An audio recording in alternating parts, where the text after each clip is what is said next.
আমরা তো কত কিছু রান্না করি আর কত কিছু খাই, বাট এই মাংস ভর্তা রেসিপিটা হয়তো অনেকেই জানে না বা অনেকে এখনো পর্যন্ত খায়নি। আমি তো আজকে গরম গরম ভাতের সাথে মাংস ভর্তা বানিয়েছিলাম, তাই ভাবলাম তোমাদের সাথেও শেয়ার করি মাংস ভর্তাটা কিভাবে বানালাম, তোমাদেরও একটু দেখাই। হ্যালো এভরিওয়ান, আসসালামু আলাইকুম সবাইকে। যখনই ঘরে মাংস রান্না করা হয় তখনই তো আমি মাংসের কতগুলো সলিড পিস আলাদা করে রেখে দেই মাংস ভর্তা করে খাওয়ার জন্য। মাংসগুলোকে আমি ছোট ছোট পিস পিস করে কেটে নিচ্ছি। গরুর মাংসের এই ভর্তাটা বানাতে আমাদের তেমন কোনো উপকরণ লাগবে না, শুধুমাত্র কয়েক টুকরো মাংস আর যা কিছু লাগবে সবকিছুই আমাদের সবার ঘরে অ্যাভেলেবেল থাকে। আমার কাছে গরুর মাংস ছিল, সেজন্য আমি গরুর মাংস দিয়ে ভর্তাটা করছি। আপনারা চাইলে মুরগির মাংস দিয়েও করতে পারবেন। মাংসগুলো তো আমি ছোট ছোট করে কেটে নিচ্ছি, আর এখানে বাকি পেঁয়াজ, রসুন, কাঁচামরিচ, শুকনা মরিচ যা যা লাগবে সবকিছুই কেটে নিয়ে নিছি। আর গরুর মাংসের পিসগুলো সুন্দরভাবে পরিষ্কার করে ধুয়ে এখন এর মধ্যে লবণ আর কিছুটা হলুদ দিয়ে মাখিয়ে নিচ্ছি। জাস্ট একটু কালারের জন্য আমি হলুদ দিয়েছি, আপনারা চাইলে নাও দিতে পারেন। লবণ আর হলুদ দিয়ে মাখিয়ে আমি কড়াইটা চুলায় বসিয়ে দিয়েছি মাংসগুলো ভেজে নেওয়ার জন্য।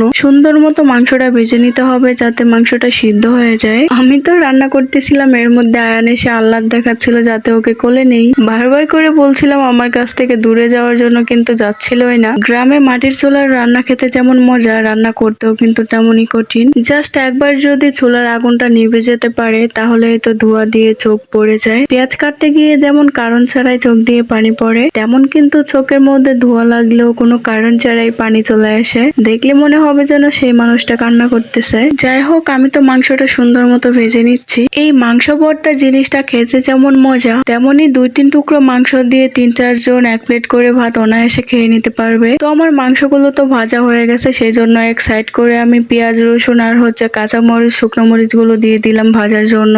আমরা বাঙালি মানুষ, আমরা ভর্তা ভাজি একটু বেশি পছন্দ করি, তবে এই মাংস ভর্তা জিনিসটা আসলেই অনেক ইউনিক। যাই হোক, মাংসগুলো যেহেতু ভাজা হয়ে গেছে সেই জন্য আমি একটা বাটিতে করে তুলে রাখতেছি, যাতে করে পেঁয়াজ, রসুন আর কাঁচামরিচ গুলো সুন্দর মতো ভাজতে পারি। তোমরা চাইলে কিন্তু এই ভর্তাতে আরো অনেক কিছু অ্যাড করতে পারো, যেমন গোটা জিরা, কালো জিরা, এগুলা দিলেও কিন্তু ভর্তা খেতে অনেক বেশি ভালো লাগবে। তবে আমি কিন্তু এই দুইটার একটাও দেইনি, কারণ এই ভর্তাটা আমার ছোট বোনও খাবে, আর আমার ছোট বোন কালো জিরা একদমই পছন্দ করে না, সেই জন্য আর আমি দেইনি। যাই হোক, আমার পেঁয়াজ, রসুন, কাঁচামরিচ, শুকনা মরিচ সবকিছুই ভাজা হয়ে গেছে। এখন সবকিছু নিয়ে চলে আসছে শিলপাটায় বেটে নেওয়ার জন্য।